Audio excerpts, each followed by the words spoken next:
There is a question that most of us learn very early in life not to ask directly. Not because we are forbidden from asking it. Nobody hands us a rule that says this question is off limits.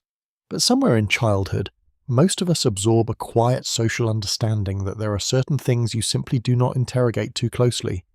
Politics at the dinner table, a person's grief, and perhaps more than anything else, a person's religious belief.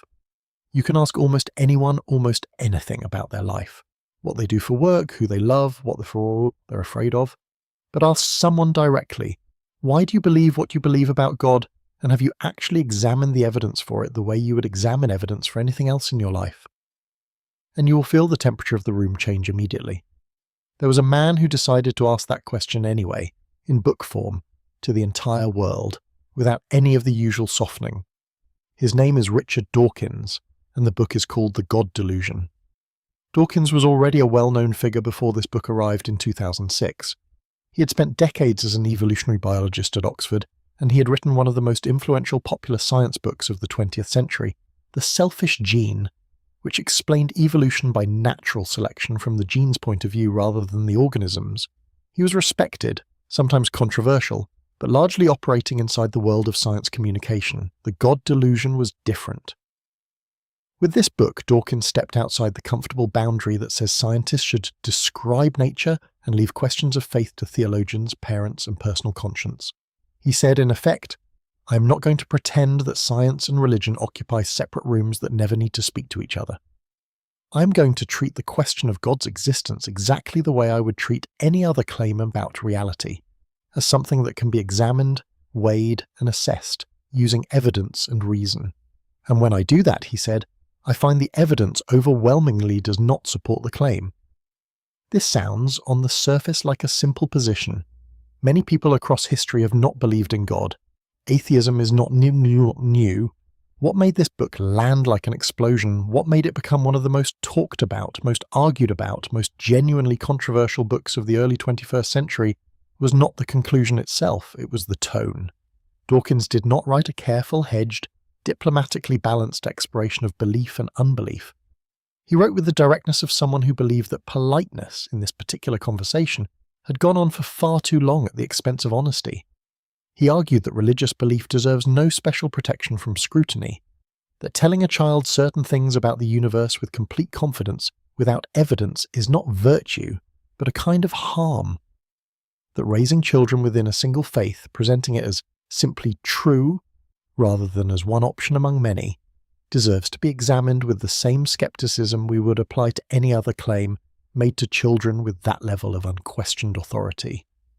This struck a nerve that went far beyond academic philosophy. It struck families. It struck people who had grown up devout and quietly doubted. It struck people who had grown up devout and never doubted at all and felt deeply offended. It struck atheists who had never had language for what they already believed, and who suddenly had a clear, confident, articulate voice saying exactly what they had been afraid to say out loud. The book sold millions of copies. It was translated into dozens of languages. It produced an entire wave of public conversation, sometimes called the New Atheism movement, alongside writers like Christopher Hitchens, Sam Harris, and Daniel Dennett, who were having similar conversations around the same time. And it produced in equal measure an enormous amount of pushback, from theologians who felt Dawkins had misunderstood the sophisticated end of religious thought, from believers who felt insulted, and from some thinkers who agreed with his conclusions but disagreed sharply with his tone. So in this video, we are going to walk through the God Delusion carefully and honestly, not to tell you what to believe, not to convert you to anything, but to understand exactly what Dawkins actually argued, why he argued it the way he did, what is genuinely persuasive in his case, and where even people who are sympathetic to his conclusions have found real problems with how he got there. If you have ever quietly wondered about your own beliefs, whatever they are, if you have ever felt the specific tension of loving people whose faith is different from yours, or whose faith is absent where yours is present, if you have ever wanted someone to simply lay out the actual argument clearly, instead of dancing around it the way most conversations about this subject tend to do, this is going to be a useful hour of your time. Let's begin where Dawkins begins, with the question of whether God's existence is actually a scientific question at all.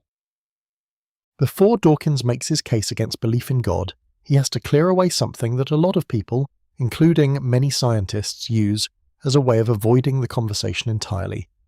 This is the idea that science and religion simply occupy two separate territories asking two completely different kinds of questions, and therefore never actually conflict.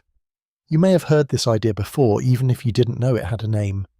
The biologist Stephen Jay Gould called it non-overlapping magisteria. The basic idea is this: science answers questions about how the physical universe works, what things are made of, how they behave, what caused what. Religion in this view answers a different kind of question entirely. Questions of meaning, of morality, of how we should live.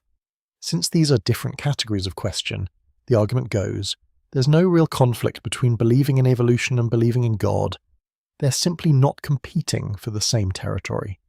Dawkins spends real effort dismantling this idea, and I want to walk through his reasoning carefully, because I think it's one of the clearest parts of his entire book. He points out that this tidy separation does not actually describe how most religious traditions work, and it certainly doesn't describe how most religious believers understand their own faith. The claim that God exists, Dawkins argues, is not simply a claim about meaning or morality. It is also unavoidably a claim about what actually exists in the universe, a claim about reality, about cause and effect, about whether a conscious, intentional being created and continues to influence the physical world. That is a factual claim. It might be true, it might be false, but it is the same kind of claim as there is a planet orbiting that distant star. A claim about what is actually the case, not simply a claim about what gives life meaning. And once you understand it that way, Dawkins says, you cannot simply wave it into a separate category called questions of meaning and exempt it from the kind of evidence-based reasoning we use for every other factual claim about the universe. If someone tells you a virus causes a particular illness, you don't accept that claim because it gives their life some new meaning. You ask for evidence. You look at the data. Dawkins's argument is that the existence of God deserves exactly the same treatment, and that the religious traditions which most people actually practice are not asking us to accept a separate, non-competing magisterium of meaning. They are asking us to accept specific claims about reality, that a being created the universe, that this being intervenes in human affairs, that prayers are heard, that miracles occur. These are testable claims, or at least claims of the same logical category as testable claims, and treating them as somehow exempt from scrutiny is, in Dawkins's view, an intellectual dodge rather than genuine intellectual humility. Now here's where I want to slow down and give you the strongest version of the other side, because that's important if we want to actually understand this conversation rather than just take a side. Many theologians and philosophers of religion would respond that Dawkins is attacking a fairly simple, almost childlike version of religious belief. The idea of God as a kind of cosmic engineer who built the universe and occasionally reaches in to adjust things. They would argue that more sophisticated theological traditions don't describe God this way at all. Instead, they describe God as something closer to the ground of being itself.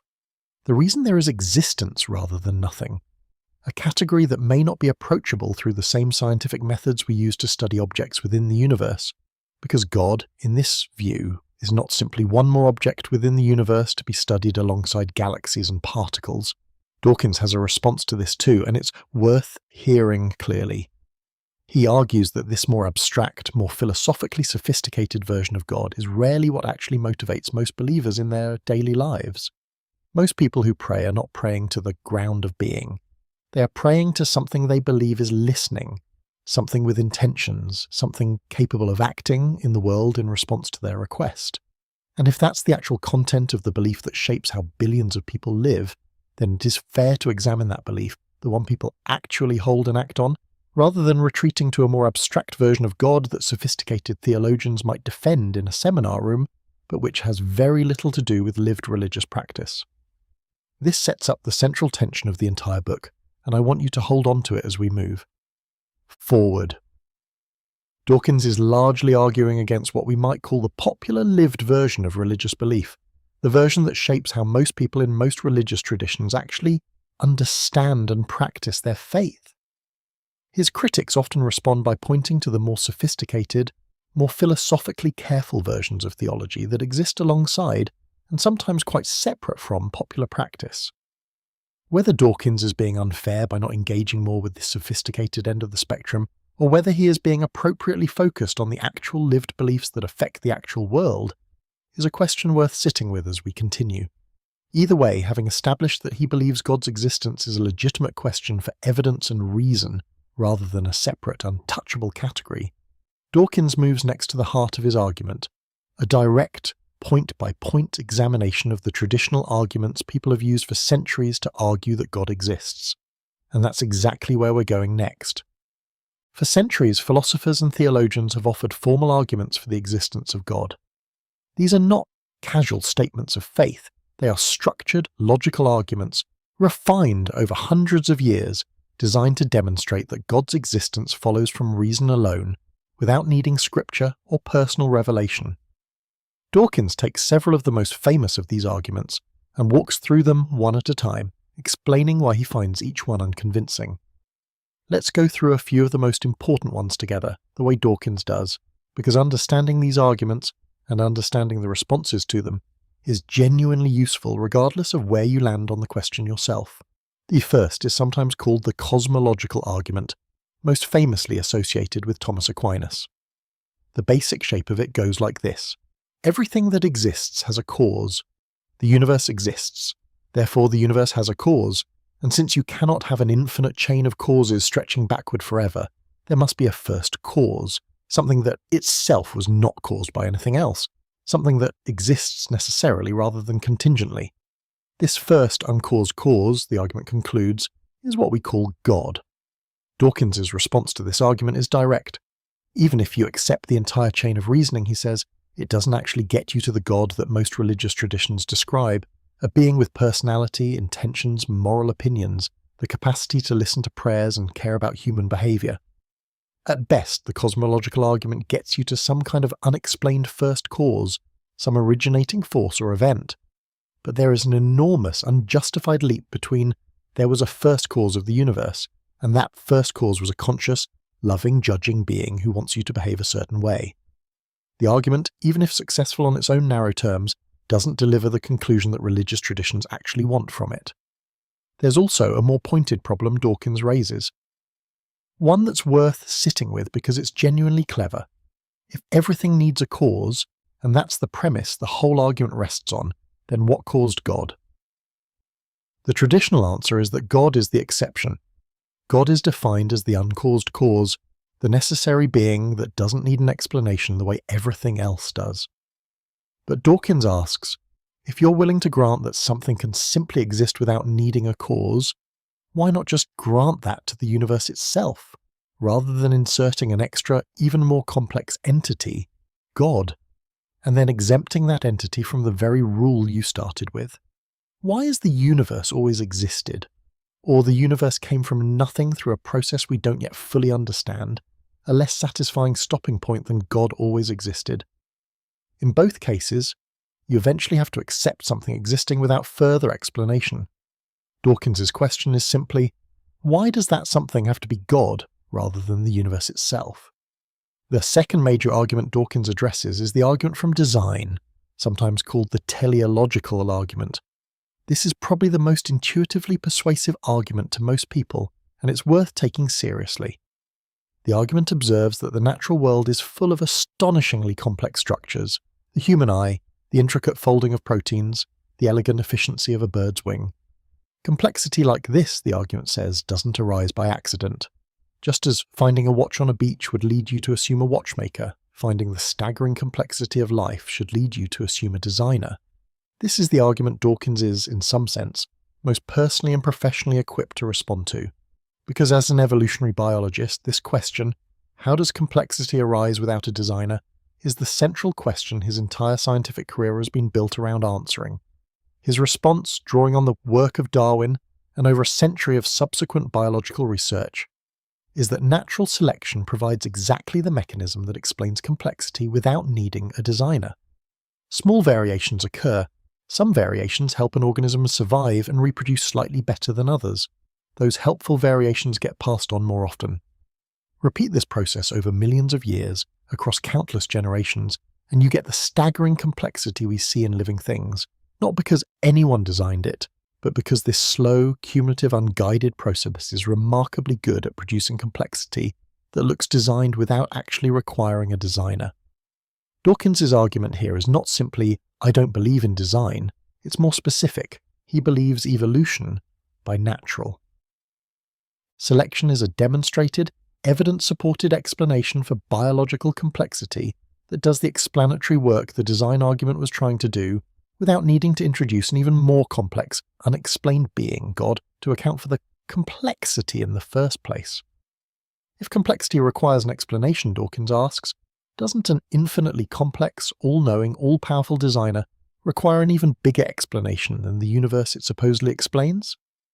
This is one of his most quoted points, that postulating God as the answer to the question of complexity actually makes the problem worse, not better, because you've now introduced something even more complex than what you were trying to explain in the first place. I want to pause here and acknowledge something important.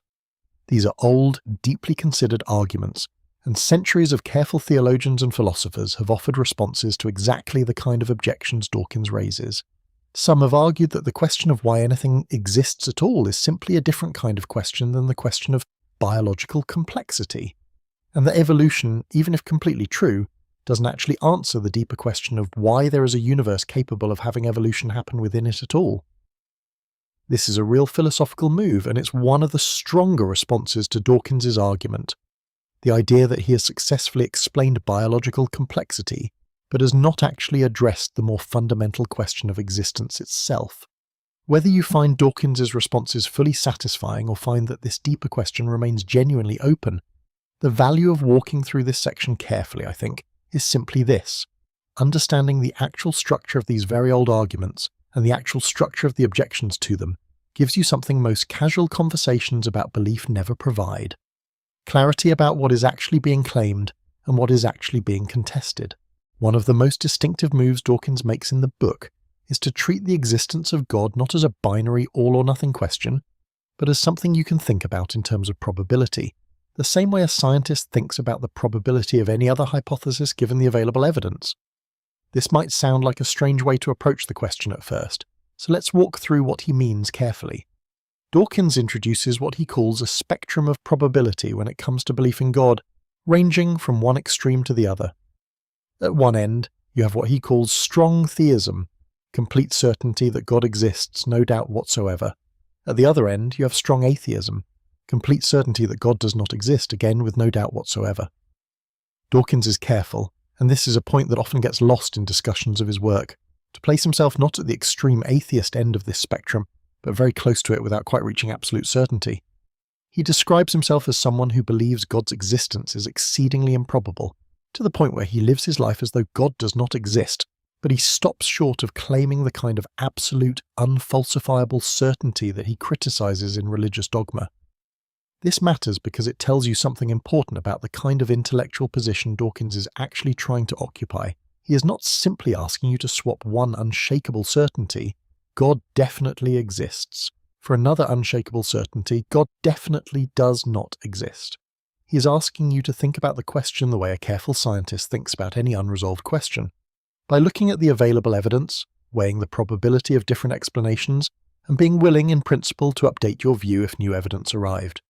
He just believes, based on everything he has examined, that the probability of God's existence is extremely low, low enough that he is comfortable calling himself, for practical purposes, an atheist, while still technically leaving the door open the way good scientific reasoning always does. Why does this distinction matter so much to him? Because one of his central criticisms throughout the book is aimed at what he sees as the special protected status that religious certainty receives in most societies. Imagine, he says, if someone in any other area of life claimed absolute, unquestionable certainty about something with no supporting evidence, and dismissed any disagreement as a failure of faith rather than a reasonable difference of opinion based on reasonable doubt.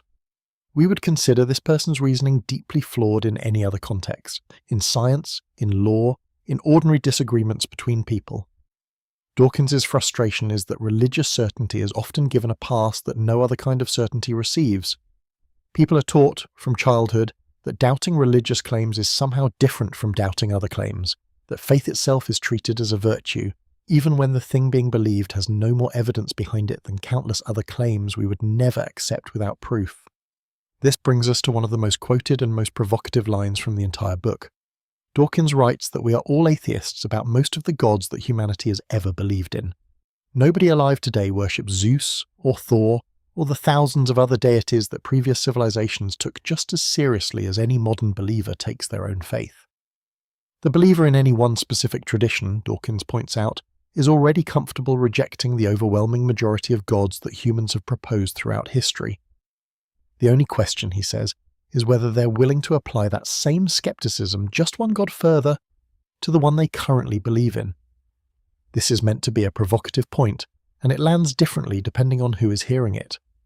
For some readers, it's a genuinely persuasive piece of reasoning, pointing out an inconsistency they hadn't quite noticed in their own thinking. For other readers, it can feel like a rhetorical trick that doesn't take seriously the specific reasons someone might have for believing in their particular tradition rather than a different one. A believer might respond that they have specific historical, philosophical, or personal reasons for their particular faith that go beyond simply, "this is the God I happen to be raised with," and that Dawkins's comparison flattens these reasons into something simpler than they actually are. I think it's worth sitting honestly with both sides of this. Dawkins is making a genuinely useful point about consistency, that most people apply a much higher standard of skepticism to beliefs other than their own, than they apply to their own beliefs, and that noticing this asymmetry is a valuable exercise in intellectual honesty. At the same time, his critics have a fair point that not all religious traditions are equally similar to each other, and that treating them as functionally interchangeable, just different brand names for the same basic phenomenon, can obscure real differences in how various traditions have developed, what evidence or reasoning their adherents actually cite, and how they have responded to historical and philosophical challenges over time. The probability framework, whatever you make of its conclusions, gives us a genuinely useful tool for the rest of this conversation. Instead of asking the unanswerable question, "Does God exist, yes or no?" we can ask the more productive question, given everything we currently know and can observe, how should we weigh the likelihood of this claim compared to its alternatives? That is the spirit in which Dawkins wants you to approach the rest of his argument, and it's the spirit in which we're going to continue exploring it together. If Dawkins is right that there is no good evidence for God's existence, a natural question follows immediately. Then why does religious belief exist at all? Why is it found, in some form, in virtually every human culture throughout recorded history? This is not a small question, and Dawkins takes it seriously, because if religion is simply false, its sheer universality across humanity demands some kind of explanation. Dawkins approaches this question as an evolutionary biologist, which means he is interested in what function, if any, religious belief might have served, or might still serve, in terms of human survival and reproduction. This section of the book draws heavily on ideas that were developing in what's sometimes called the cognitive science of religion, and Dawkins presents a few different theories without insisting that any single one is definitely correct.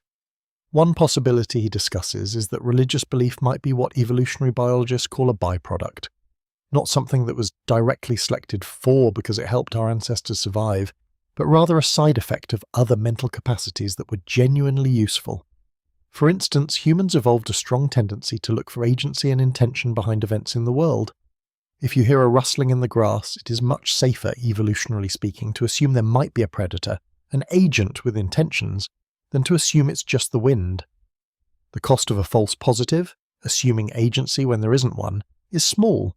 You get a bit of unnecessary anxiety, but the cost of a false negative, assuming there's no agent when there actually is a predator, can be fatal. Over many generations, this created a strong hair-trigger tendency in the human mind to detect agency and intention everywhere, even in places where none actually exists. Dawkins suggests that this same mental tendency, so useful for detecting real threats in our evolutionary past, might also be what makes us prone to seeing intention and purpose behind natural events that actually have no intention behind them at all. A thunderstorm, a drought, the changing of the seasons, the existence of the universe itself. We are, in a sense, primed by our own evolved psychology to look for an agent behind events, even when there isn't one, because that bias served our ancestors well in a world full of real hidden predators. Another idea Dawkins explores is the possible role of childhood psychology. Children are, by necessity, deeply trusting of what authority figures tell them, particularly their parents. This makes excellent evolutionary sense. a child who automatically believed everything a trusted adult told them about danger, about which berries were poisonous, about which animals to avoid, would be considerably safer than a child who insisted on testing every piece of advice through their own personal experience. But this same usefulness of trust, Dawkins argues, leaves children highly receptive to absorbing whatever specific beliefs the adults around them happen to hold, religious or otherwise, without the capacity at that age to critically evaluate those beliefs the way an adult might. He also discusses the social and cultural function that religion can serve, even if its core claims are not true. The way shared religious belief can bind communities together, provide a sense of belonging, offer comfort in the face of suffering and death, and create cooperative structures that have historically helped groups survive and thrive compared to less cohesive groups. Dawkins is careful here not to claim this proves religion is therefore good or beneficial in some simple sense. His point is narrower and more specific. Even if a belief system is not factually true, it could still have persisted across human history because it provided real psychological and social benefits to the people and groups who held it. This is actually one of the more nuanced parts of the book, and I want to highlight it because it sometimes gets lost in the louder, more combative sections. Dawkins is not simply saying religious people are foolish for believing something false. He is offering a genuinely interesting scientific account of why a species like ours, shaped by the specific evolutionary pressures we faced, would be highly likely to develop religious belief in some form, regardless of whether any particular religious claim turns out to be true. In a strange way, this section of the book treats religious belief itself as a fascinating natural phenomenon, worth understanding scientifically, the same way you might study any other widespread human behaviour. Critics of this section have pointed out that explaining why people believe something is not the same as proving that belief false. Even if Dawkins is entirely correct that evolutionary pressures made humans prone to religious thinking, this doesn't on its own tell us whether any specific religious claim happens to be true or false. A believer could, in principle, accept everything Dawkins says about the evolutionary origins of religious psychology and still maintain that, despite these origins, their particular belief happens to correspond to something real. The evolutionary explanation of why we tend to believe certain things is a different question from whether those things are actually true, and conflating the two is sometimes called the genetic fallacy in philosophy, judging the truth of a claim by its origin rather than by the evidence for or against it directly. This is a fair point to hold on to as we move forward, and it's worth remembering as a kind of caution as we continue through the rest of Dawkins's argument. Explaining where a belief comes from and evaluating whether that belief is actually true are two different projects, even when they're closely related, and even when, as Dawkins would argue, understanding the origin of a belief can still be a genuinely useful part of evaluating it honestly. We now arrive at one of the most emotionally charged sections of the entire book, because it touches something that feels, to many people, deeply personal and deeply important: the relationship between religion and morality. A huge number of people, across many different traditions, hold some version of the belief that morality ultimately depends on God. Without God, the thinking goes, there is no firm foundation for right and wrong. No reason murder is actually wrong rather than simply disliked. No reason kindness is actually good rather than simply preferred. This idea has a long philosophical history, and it shows up constantly in everyday conversation, often in the form of the question, if there's no God, what's stopping anyone from doing whatever they want? Dawkins takes this question seriously and responds to it from several different directions, and I want to walk through his reasoning carefully because I think this is genuinely one of the most useful parts of the book for anyone who has wondered about this themselves. First, he points to a long-standing philosophical problem with grounding morality in God's commands, sometimes called the Euthyphro dilemma, after a dialogue written by Plato thousands of years ago. The question is this: is something good because God commands it, or does God command it because it is already good? If the first option is true, something is good simply because God says so, then morality becomes completely arbitrary. If God had commanded cruelty instead of kindness, cruelty would then be good purely by definition, with no independent standard to judge it against. Most people find this deeply uncomfortable, because it suggests morality has no actual content beyond whatever the powerful being in charge happens to prefer. But if the second option is true, God commands things because they are already good independently of his command, then goodness exists as a standard separate from God himself. God is simply recognizing and communicating what is good rather than inventing it. And if that's the case, Dawkins points out, then the actual source of morality is whatever that independent standard of goodness is, not God's command itself. Either way, the dilemma suggests that simply pointing to God's authority doesn't actually solve the deeper philosophical question of what makes something genuinely right or wrong. Second, Dawkins examines where moral instincts might actually come from, drawing again on evolutionary biology.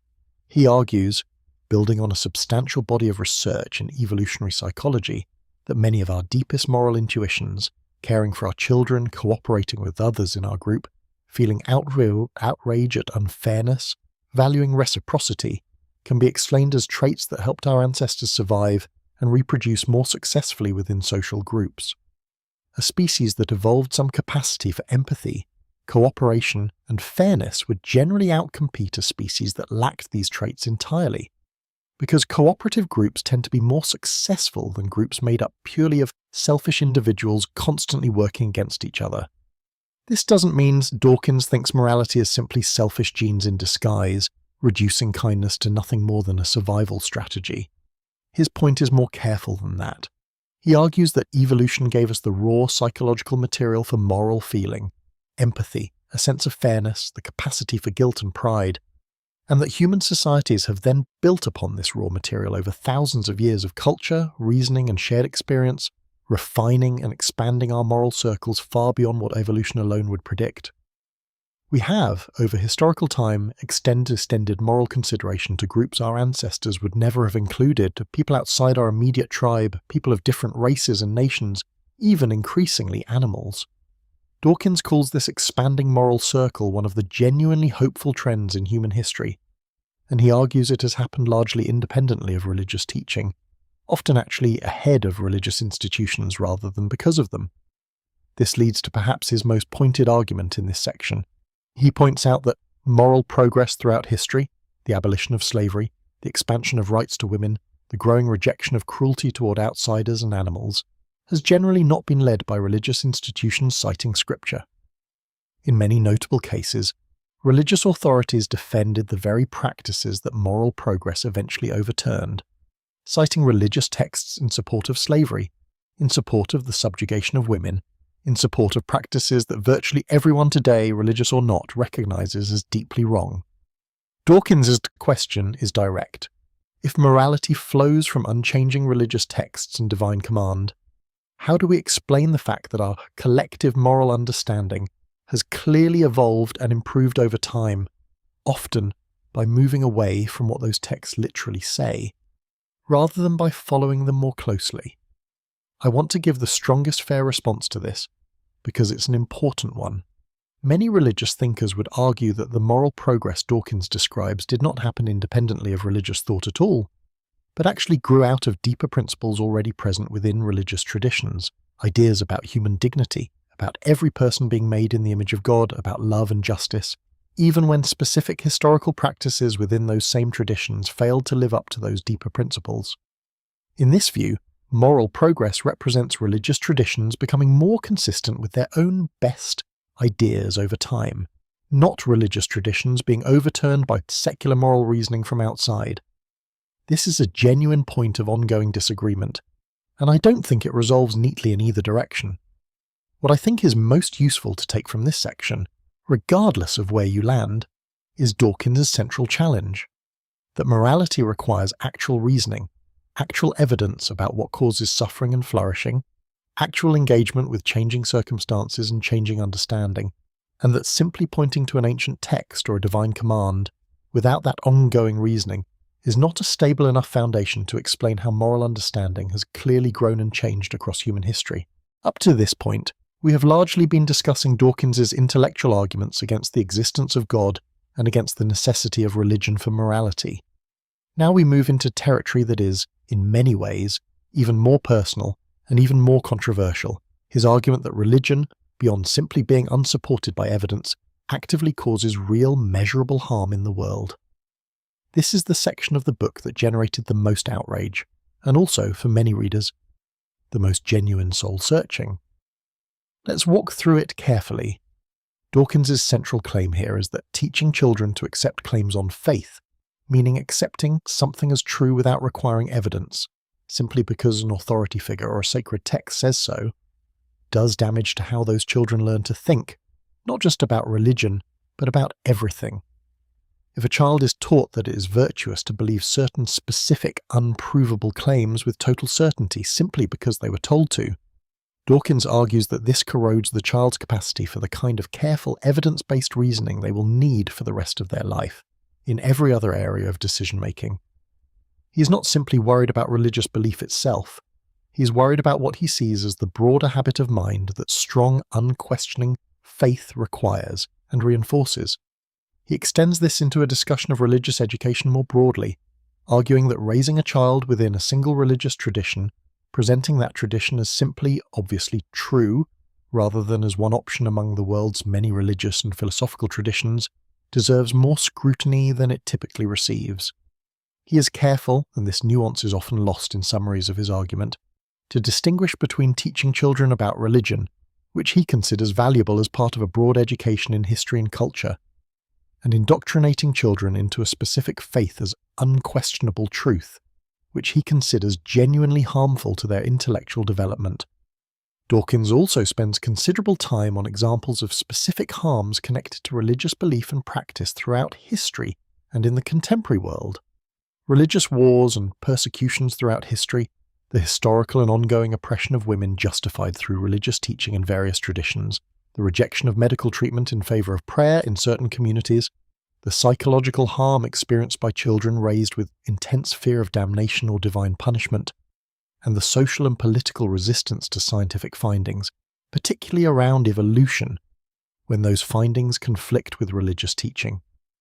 I want to be honest with you about how to receive this section, because I think it requires more care than some of the earlier, more purely logical arguments in the book.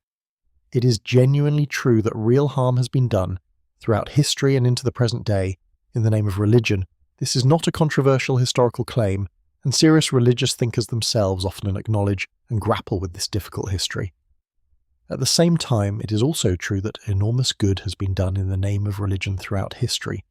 Vast networks of charity, education and care for the poor and sick, built and sustained by religious institutions and religiously motivated individuals across every tradition and every era. Dawkins's critics, including critics who are not themselves religious, have argued that this section of the book sometimes presents a one-sided accounting, focusing heavily on religious harm while spending comparatively little time on religious benefit, and without fully grappling with the fact that secular ideologies throughout the 20th century also produced enormous harm, despite having no religious content at all. Dawkins has a response available to this last point, even though he doesn't always develop it as fully as his critics would like. He would likely argue that the issue isn't religion specifically, but rather any system of belief, religious or secular, that demands unquestioning faith and discourages critical examination of its own claims. A political ideology that insists on absolute loyalty and treats dissent as betrayal can produce the same kind of intellectual and moral harm that Dawkins attributes to religious dogma, even without any reference to God at all. In this more careful reading, his real target is not religion specifically, but a particular relationship to belief, the demand for certainty without evidence, and the treatment of doubt as moral failure rather than intellectual honesty, which religion, in his view, happens to be one of the largest and most widespread examples of, but not necessarily the only one. This is, I think, the most generous and most useful way to receive this difficult section of the book, not simply as an attack on religious people, which is how it sometimes lands, and not simply as a comprehensive, evenly weighted accounting of religious harm versus religious benefit, which it does not fully achieve, but as a genuine, if imperfectly balanced argument that unquestioning certainty, wherever it comes from, carries real costs. Costs to a person's capacity for honest self-examination, costs to a society's capacity for moral and intellectual progress, and sometimes, in the most extreme cases, costs measured in real human suffering. Whether you find this argument fully persuasive likely depends a great deal on your own experience, whether your own encounter with religious belief in your own life or the lives of people you love has been a source of genuine harm, genuine benefit, or some complicated mixture of both, which is true for an enormous number of people. Dawkins's argument asks you to look honestly at this question, rather than assuming the answer in advance, in either direction. One of the most common responses to arguments like Dawkins's is not actually a counter-argument about evidence or logic at all. It's something more personal and, in many ways, more difficult to address. Even if religious claims aren't literally true, don't they provide something genuinely valuable? Comfort in the face of death, meaning in the face of Skolverduring, a sense of belonging and purpose that secular life often struggles to replace. Dawkins takes this question seriously enough to dedicate real attention to it, and I want to walk through his response carefully, because I think this is one of the places where the book becomes most personally relevant, regardless of where you land on the question of God's existence. His first response is essentially this: the fact that a belief provides comfort does not make that belief true, and conflating the two, he argues, is itself a kind of intellectual and even emotional trap. A frightening diagnosis doesn't become less true because we wish it weren't real. A comforting lie is still in the end a lie, and Dawkins believes that building your entire relationship to mortality, suffering, and meaning on a foundation you have not actually examined for truth, simply because the alternative feels too uncomfortable to face directly, is its own kind of risk. The risk of having constructed your deepest sense of security on ground that may not actually hold. But Dawkins doesn't stop at simply dismissing the value of comfort. He makes a more interesting, more constructive argument that the universe, examined honestly through the lens of science, offers a different kind of wonder and a different kind of comfort, one that doesn't require accepting claims without evidence. He writes with genuine passion in this section, and throughout much of his broader scientific writing, about the staggering scale and complexity of the actual universe revealed by modern science. The billions of years of cosmic history, the intricate process of evolution that produced every living thing including ourselves, the sheer improbability and therefore the sheer preciousness of any individual life existing at all, given the astronomical odds against any particular configuration of atoms ever coming together to form a conscious, thinking, being capable of appreciating its own existence. This is sometimes described by Dawkins and by other scientifically minded writers as a kind of secular wonder or scientific awe. The idea that you do not need a religious framework to feel genuine reverence, genuine humility, and genuine emotional depth when confronting the scale and mystery of existence. Dawkins argues, in fact, that the actual scientific picture of reality is in many ways more awe-inspiring than most religious cosmologies, precisely because it is so much vaster, so much stranger, and so much more genuinely mysterious than most ancient religious texts imagined, written as they were by people without access to telescopes, without any concept of deep time, without any understanding of the genuine scale of the universe we now know we inhabit. On the question of death specifically, Dawkins offers something that many readers find either bracing or genuinely consoling depending on their temperament. He does not offer the promise of an afterlife because he doesn't believe the evidence supports one. But he argues that the fact of having existed at all, the fact of having been one of the staggeringly improbable configurations of matter that got to experience consciousness, perception, love, curiosity, and beauty, however briefly, is itself something remarkable, something worth appreciating fully precisely because it is finite, rather than something that requires an eternal continuation to have been worthwhile in the first place. The brevity of a human life in this view is not a tragedy that needs to be explained away by promises of eternity. It is simply the nature of the genuinely extraordinary, genuinely rare gift of having existed and experienced anything at all. I want to be fair to the strongest version of the religious response here too, because this is a place where reasonable people land in very different places based on very personal experience. Many religious believers would say that Dawkins's scientific wonder, however genuine, does not actually address the deepest forms of human grief and need. The loss of a specific beloved person, the desire not simply to have existed once, but to be reunited with those we've lost, the hope that love and meaning persist beyond the boundaries of a single finite life. They would argue that scientific awe at the scale of the universe, while genuinely beautiful, is a different kind of comfort than the specific personal hope that religious faith often provides in moments of devastating loss, and that these two forms of comfort are not simply interchangeable, with one being a rational substitute for the other. This is, I think, one of the places in the book where Dawkins's argument is intellectually serious but emotionally incomplete for many readers, and it's worth acknowledging that directly, rather than pretending the scientific picture automatically replaces, with no remainder, everything that religious comfort has historically provided to people in their most difficult moments. The question of whether truth should be prioritized over comfort even when comfort matters enormously to how we actually survive our hardest days, is a genuinely difficult philosophical question. And Dawkins' clear answer, that truth should win every time even when it costs us comfort, is a position you are free to examine honestly for yourself rather than simply accepting or rejecting it secondhand. I want to spend this section talking directly about something that even many people who broadly agree with Dawkins' conclusions have raised as a serious concern: the tone of the book itself. Dawkins does not write the God delusion in the careful-edged, diplomatically balanced style you might expect from an academic treatment of such a sensitive subject. He writes with real edge, real impatience, and at times real contempt for positions he considers unworthy of respect.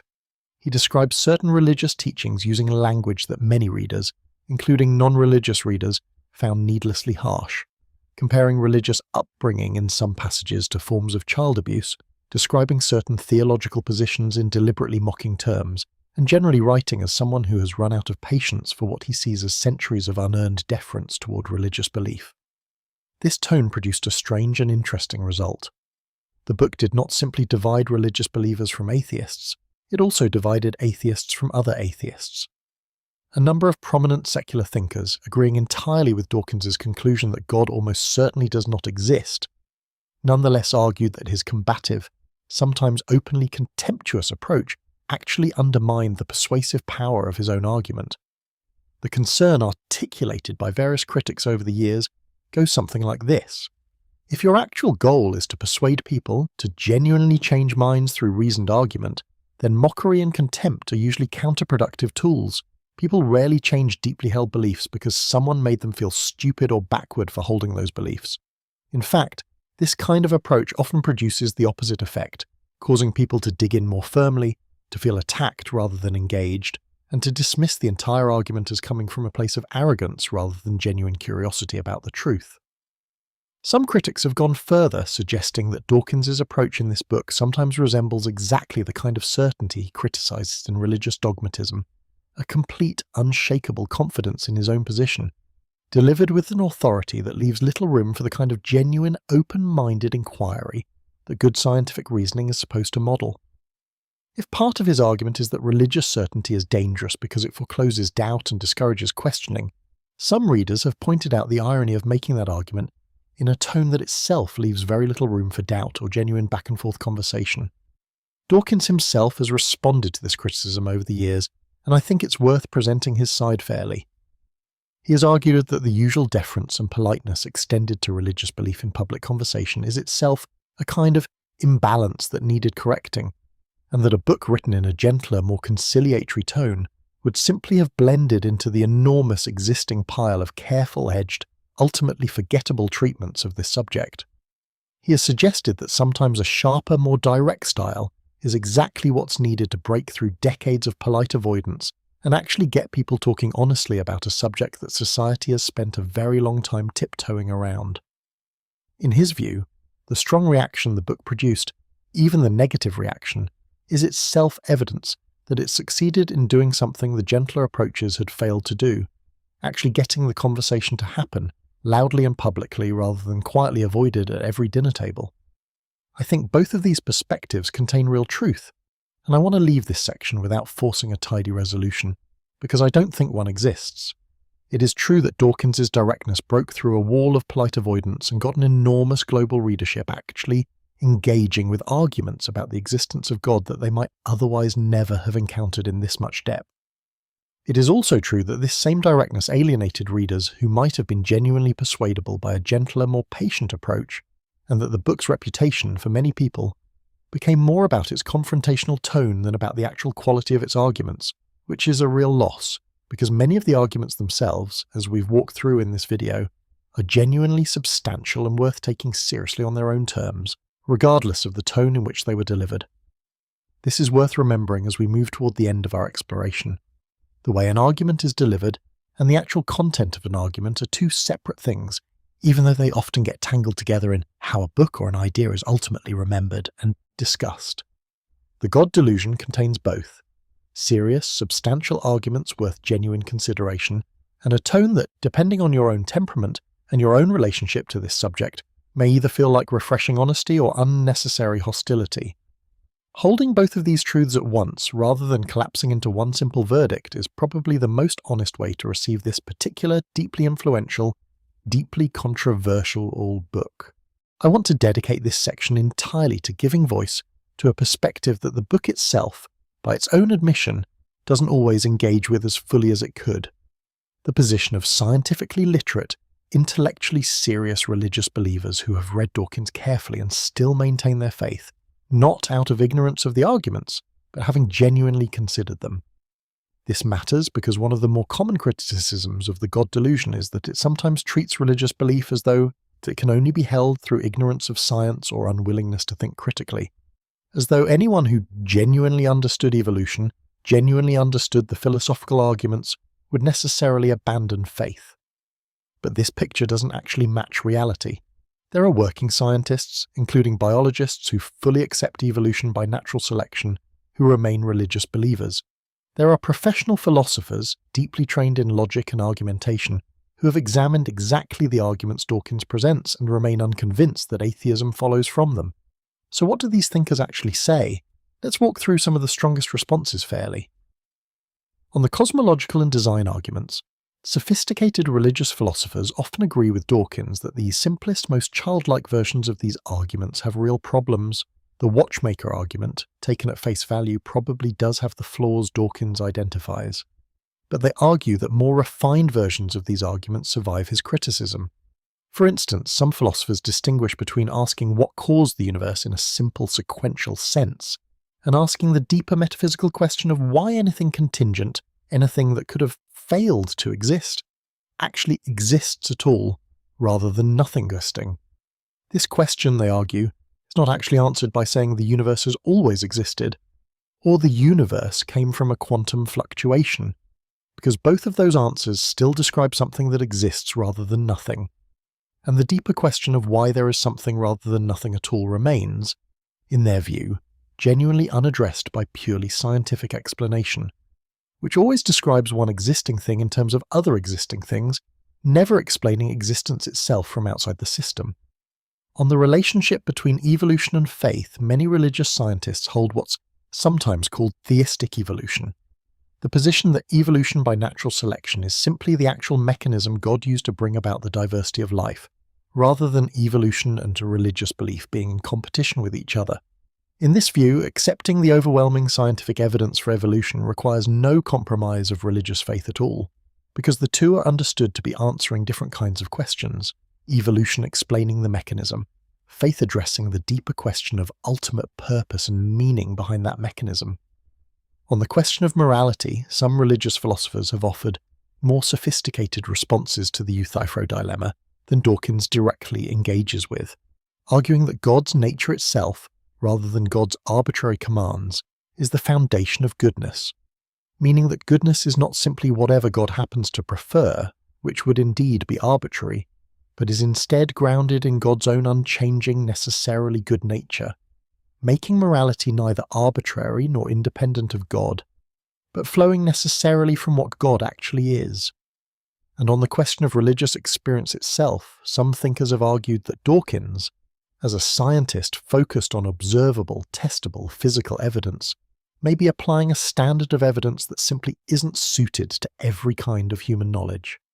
They would point out that we accept many things as real and important in human life. The experience of love, the perception of beauty, certain moral intuitions, without subjecting them to laboratory testing, and they would argue that religious experience, while certainly not provable in a laboratory sense, may belong to this broader category of meaningful human experience that doesn't reduce neatly to scientific measurement. Without that meaning, it isn't pointing towards something real. I want to be honest about how I think these responses should be weighed. Some of them, I think, genuinely address real gaps in Dawkins's argument. The question of why there is something rather than nothing, for instance, remains a serious, unresolved philosophical question that simply describing the mechanism of evolution does not fully answer. Other responses, I think, are less successful at fully escaping Dawkins's original. Criticism, the move from goodness flows from God's nature, still raises the question of where that nature itself comes from, and why we should trust that this nature, even if real, is the one true foundation of morality rather than simply another unexplained starting point. What I hope this section offers you is not a final verdict, but a more complete map of the actual conversation, a recognition that this debate did not end with Dawkins's book, and that serious, intelligent people on both sides have continued to refine their arguments in response to each other in the years since. If you walk away from this video believing the conversation was settled, in either direction, by one single book, you have not actually understood how alive and ongoing this particular human question remains. There is a position that many people quietly hold that Dawkins spends real effort arguing against directly, because he sees it as a kind of comfortable middle ground that avoids the hard work of actually weighing the evidence. This is agnosticism, the position that we simply cannot know whether God exists, and that the only intellectually honest response is to withhold judgment entirely. On the surface, this seems like the most humble, most reasonable position available. How could anyone claim certainty about something as vast and unprovable as the existence of God? Surely the wise, careful thinker simply admits the limits of human knowledge and declines to take a firm position either way. Dawkins pushes back against this, and his argument is worth understanding carefully, because it applies a kind of reasoning we use constantly in ordinary life without necessarily realizing it. He distinguishes between what he calls temporary agnosticism in practice and permanent agnosticism in principle. The first kind describes questions that we genuinely don't yet have enough evidence to answer, but which are, in principle, answerable with more research, more evidence, more investigation, the kind of open scientific question that simply requires more data before we can reach a confident conclusion. The second kind describes questions that Dawkins believes are fundamentally, permanently unanswerable, no matter how much evidence we eventually gather, because of the very nature of the question itself. Dawkins's argument is that most agnostics, when they say they're agnostic about God, actually mean something closer to the first kind, that they feel they simply don't have enough information to decide. But he argues that this isn't quite right, because we do in fact have a great deal of relevant information to weigh, even if we don't have absolute, irrefutable proof either way. He compares this to other situations where we don't demand total mathematical certainty before reaching a reasonable conclusion. We don't have absolute proof that fairies don't exist at the bottom of every garden, in some technical philosophical sense. You cannot disprove a negative with complete certainty, but we don't typically describe ourselves as agnostic about fairies, holding our judgment in careful neutral suspension. We simply conclude, based on the complete absence of supporting evidence and the availability of much simpler explanations for everything fairies might be invoked to explain, that fairies almost certainly do not exist, and we get on with our lives without feeling that this conclusion was somehow intellectually dishonest or premature. Dawkins's point is that he believes the evidence regarding God's existence, while certainly not offering absolute mathematical proof either way, leans heavily enough in one direction that maintaining a position of careful neutral suspension starts to look, in his view, less like genuine humility and more like an unwillingness to actually follow the available evidence to its most probable conclusion. This is why he describes himself, as we discussed earlier, as someone who holds a very high degree of confidence that God does not exist, without claiming absolute, unfalsifiable certainty, landing in a position that is technically agnostic in the strictest philosophical sense, but functionally atheist in how he actually lives and reasons about the world. I think it's worth giving real weight to the other side of this conversation too, because many thoughtful agnostics would push back on Dawkins's fairy comparison specifically. They might argue that the question of God's existence is a fundamentally different kind of question than the existence of fairies, that it touches on the deepest questions of metaphysics, of why anything exists at all, of the ultimate nature of reality, and that these questions may simply exceed the kind of evidence-based reasoning that works well for questions about garden fairies or testable scientific claims. In this view, genuine agnosticism on this specific, uniquely large question is not laziness or avoidance, but an honest recognition that some questions may be permanently beyond the reach of the kind of evidence we're able to gather as finite, limited human beings working within a single universe we can never observe from any outside vantage point. I think this disagreement, more than almost any other in the book, comes down to a genuinely different starting assumption about what kind of question the existence of God actually is. Whether it's fundamentally similar to other empirical questions we answer through evidence and probability, the way Dawkins treats it, or whether it belongs to a different category entirely, one that may simply not yield to the same. methods, the way many agnostic and religious thinkers would argue. Neither side has definitively won this particular disagreement, and I suspect, honestly, that it may not be the kind of disagreement that evidence alone can ever fully resolve, which is itself worth sitting with as we continue. And let's step back from the specific arguments for a moment and look at what this book actually did in the world, because its cultural impact, separate from whether its individual arguments are fully persuasive, is genuinely significant and worth understanding. The God Delusion arrived in 2006 alongside a small cluster of other influential books making similar arguments. Sam Harris's The End of Faith, Christopher Hitchens' God is Not Great, and Daniel Dennett's Breaking the Spell. Together, these books, along with their authors' frequent public debates, lectures, and media appearances, became known as the New Atheism movement. This was not simply a publishing trend, it represented a genuine shift in how openly and how publicly atheism and skepticism toward religion could be discussed in mainstream culture, particularly in countries like the United States and the United Kingdom, where religious belief had historically been treated, even by many non-believers, as something you simply didn't challenge directly in public conversation. For a significant number of people, this book gave them something they had been missing: language and confidence to articulate doubts they had quietly carried, sometimes for years, without ever feeling they had permission to express them openly. Many readers have described the experience of reading The God Delusion as the first time they encountered a clear, confident, fully developed articulation of skepticism they had felt privately but never seen laid out so completely. This is a real and significant effect, regardless of what you think of the book's specific arguments. It changed, for a substantial number of people, what felt sayable in public. At the same time, the book also contributed to a noticeable hardening of positions on both sides of this conversation. Some religious communities responded defensively, treating the New Atheism movement as a hostile attack requiring a unified, combative response, which in turn made genuine, good-faith dialogue between believers and atheists somewhat harder to find in mainstream public discourse, at least for a period. Some critics, including critics who were themselves atheists, worried that this combative dynamic actually made it harder, not easier, for genuinely curious people in the middle, people who hadn't yet settled their own views, to explore these questions without immediately being pushed toward one of two increasingly hostile camps. There's also a generational dimension worth noting. Many readers who encountered this book as teenagers or young adults in the years following its publication describe it as a formative influence on their intellectual development, shaping not just their views on religion specifically, but their broader approach to evidence, skepticism, and critical thinking across many areas of life.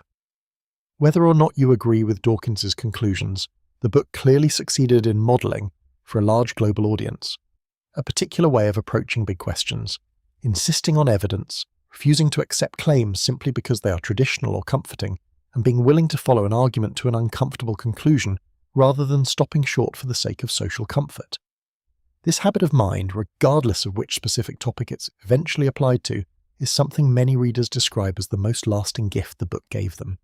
It's also worth noting, in fairness, the criticism that this combative approach to public conversation about belief has had real social costs.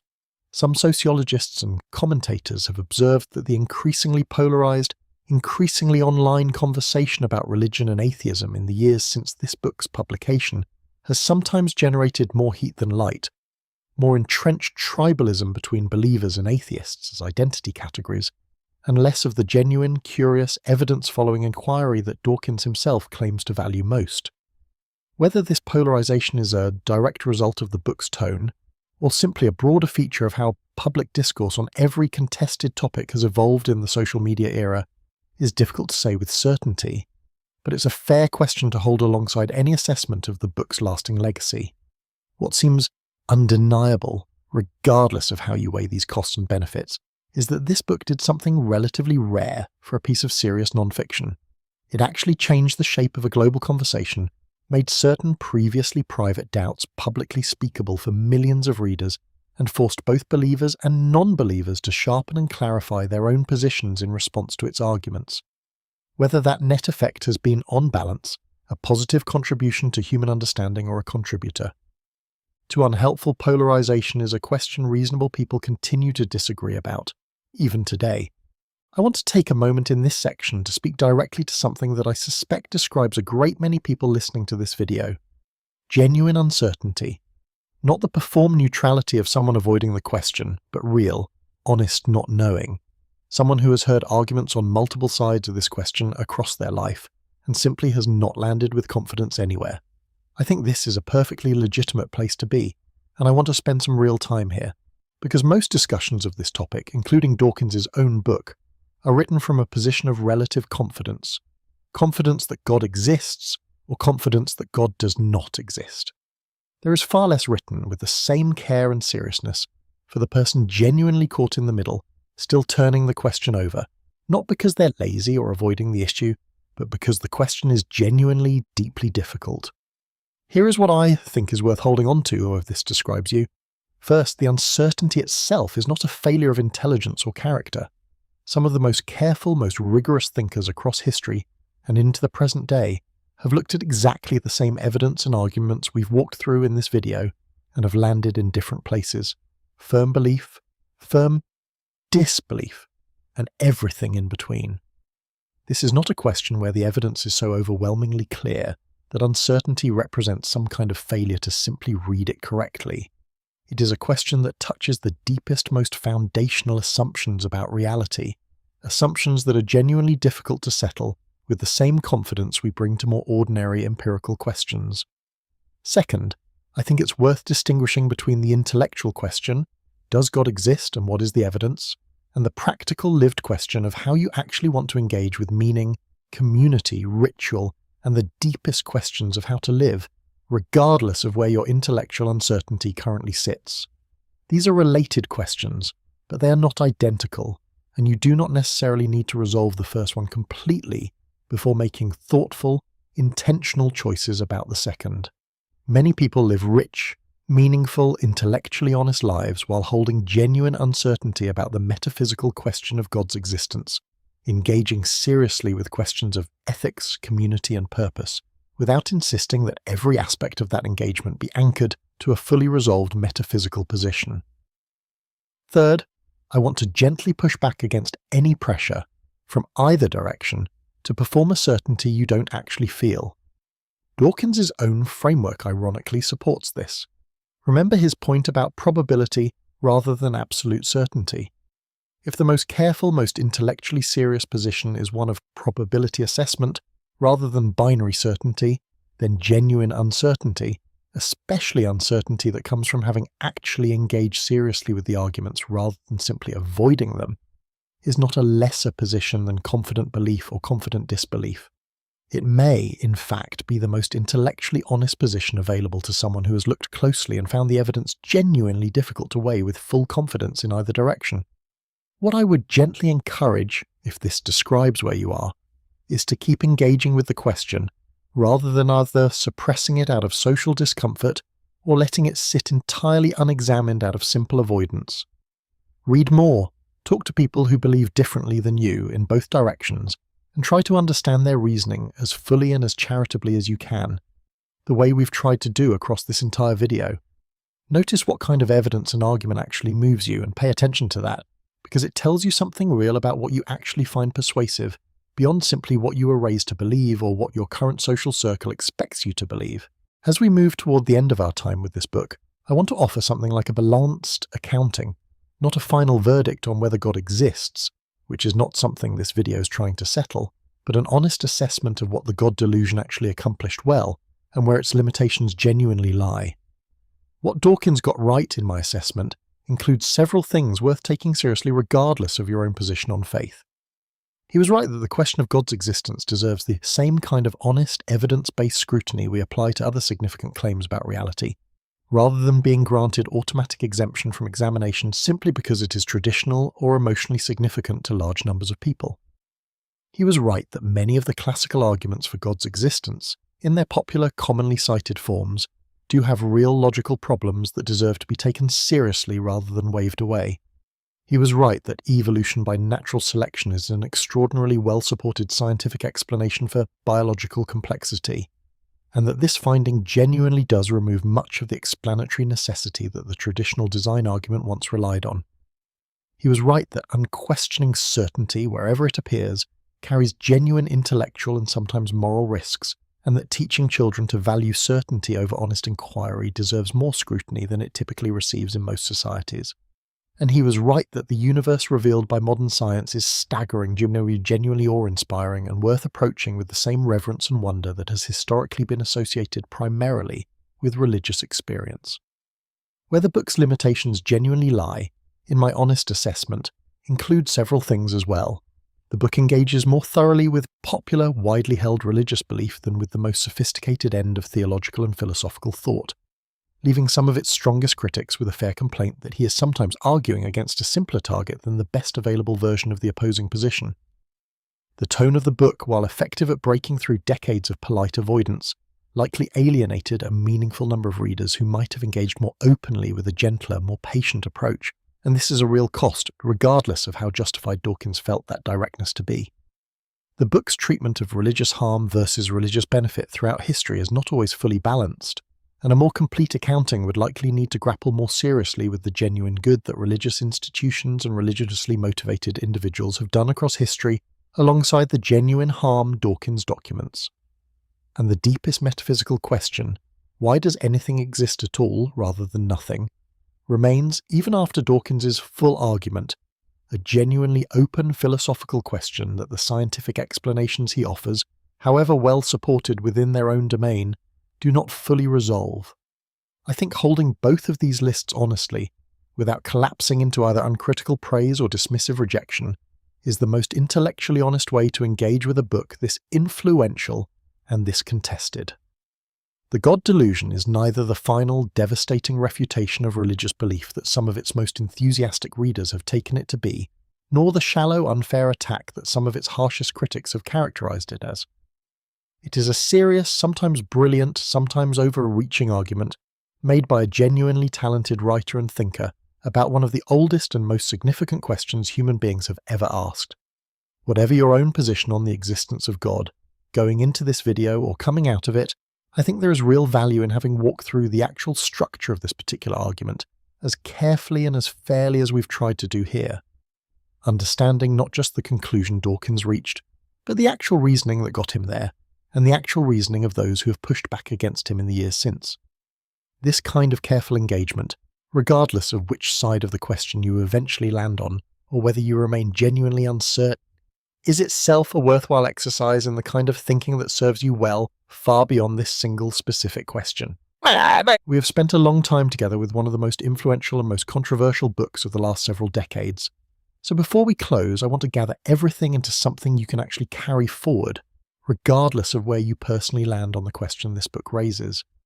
We began by understanding why Dawkins believed the existence of God is a legitimate scientific and evidential question, rather than a separate category exempt from scrutiny.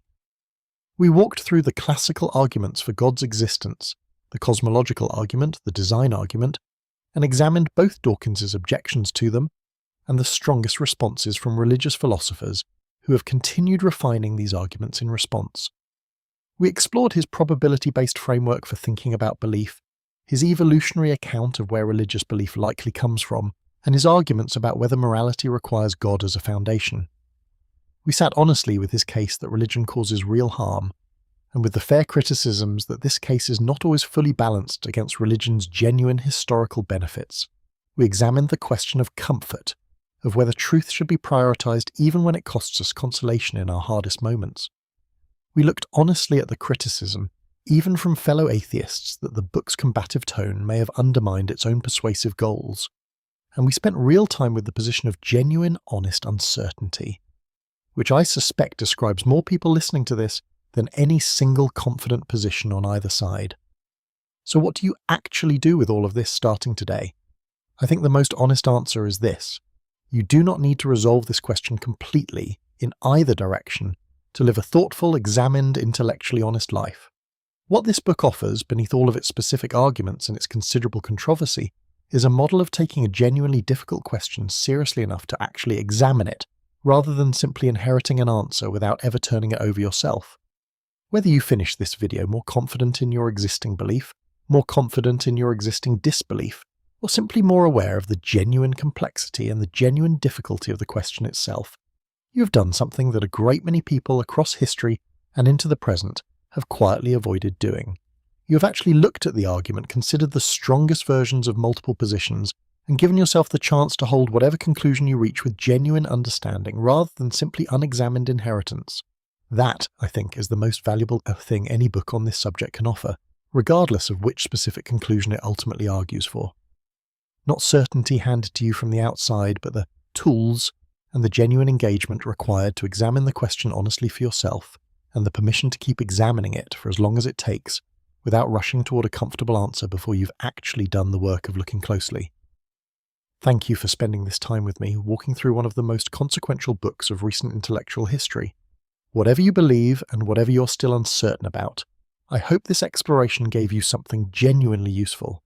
Not an answer handed down, but a clearer, more honest map of the actual territory, so that wherever you eventually land, you will have arrived there having actually looked